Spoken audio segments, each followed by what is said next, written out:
So we have the aid stuff, we have the Saudi Arabia stuff. We talked about the last time how he took a number of seemingly needless trips to Kansas, I believe it was. And the idea being that he was pretending that it was official State Department business, but it wasn't. He was going out there to meet with potential donors and things like that to potentially set up some sort of political run or something like that. I don't know if that's true, but we do now know about a little bit more spending that he's been doing that seems to point in that direction. He apparently regularly held taxpayer-funded 500 guest formal dinners that President Trump supposedly knew nothing about. He held about 24 Madison dinners since he took office back in 2018, and they were scheduled through October until the coronavirus hit. Let me give you some details about this.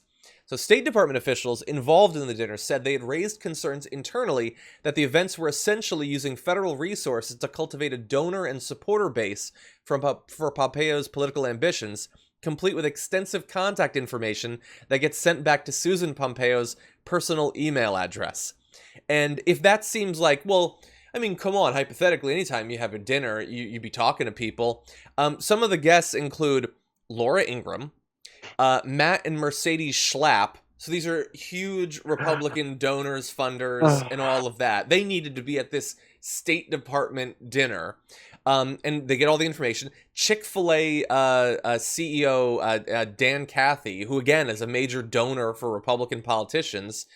What is he involved in diplomacy with Lithuania? What's the chicken guy doing there? The chicken guy isn't needed for international diplomacy. And indeed, it appears that few people actually were, because just 14% of the guests at these events had anything whatsoever to do with foreign policy. They're there for the political ambition. And again, we're paying for it. And we can keep complaining. I was just saying this the other day. We can keep complaining about how they're wasting our time and they want to keep us inside. They don't let us work. They don't care about you working. Not at all. There's nothing about you working that they care about. They care about you supporting them so they can get their asses back in office and continue to screw people over. So I don't know. I keep going back to supporters because I'm finding it increasingly hard to believe that they don't really see what's happening. It just becomes complacent agreement. You're just like, yeah, I'm just going along with it because I'm not sure what you're getting from it. At least Laura Ingraham, when she lies every day on her show, she's getting invites to 500, how much plate dinners? It was 500 people. 500 massive people. Harps playing. There were probably some ice sculptures and things like that. They get goodie bags to take away, like fancy pens and journals and things like that. You paid for that, JR, and I paid for that. I paid for the harp to play for these ghouls. But people will complain about SNAP food programs. They'll complain about assistance for kids. Oh my They'll God. complain about elderly assistance. They'll complain about any taxpayer money that goes anything except for wars and re-electing politicians on the Republican side, using campaign dollars for that. I'm using taxpayer dollars for your campaign. They won't complain about that stuff. For some reason, everything else is just way too much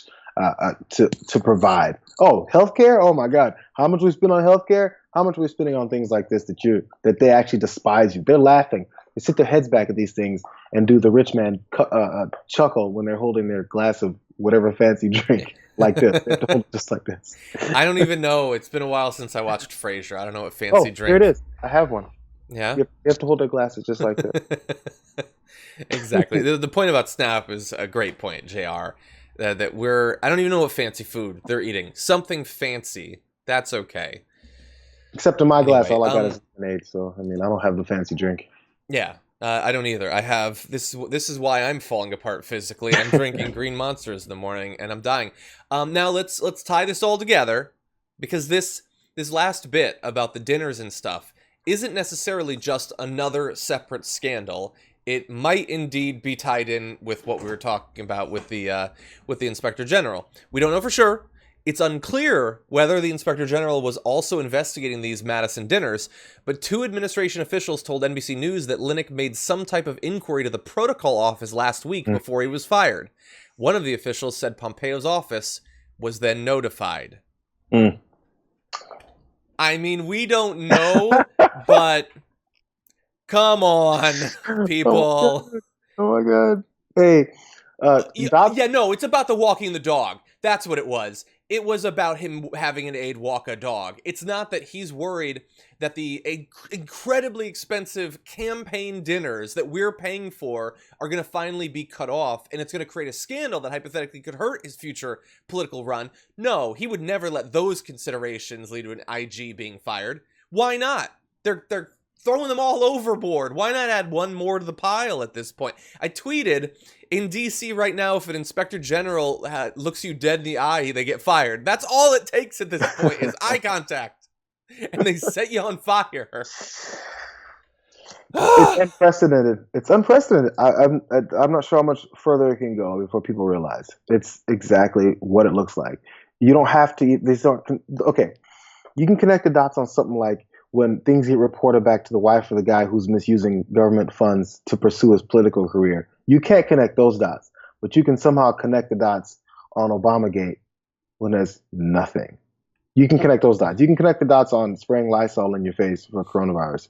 You can connect the dots on taking hydroxychloroquine when the president's lying about doing that, and actually maybe he is.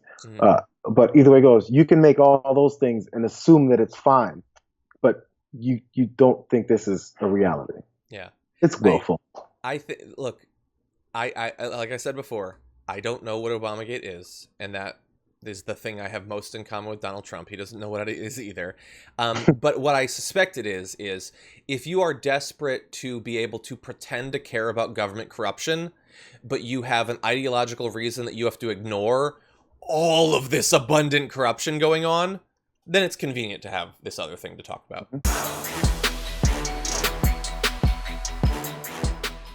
For more political news breakdowns, interviews, stories of activism, and me trying my hardest to care about the occasional big celebrity news story, subscribe to our YouTube channel at youtube.com/thedamagereport. And you can ring the bell wherever it is so you don't miss anything.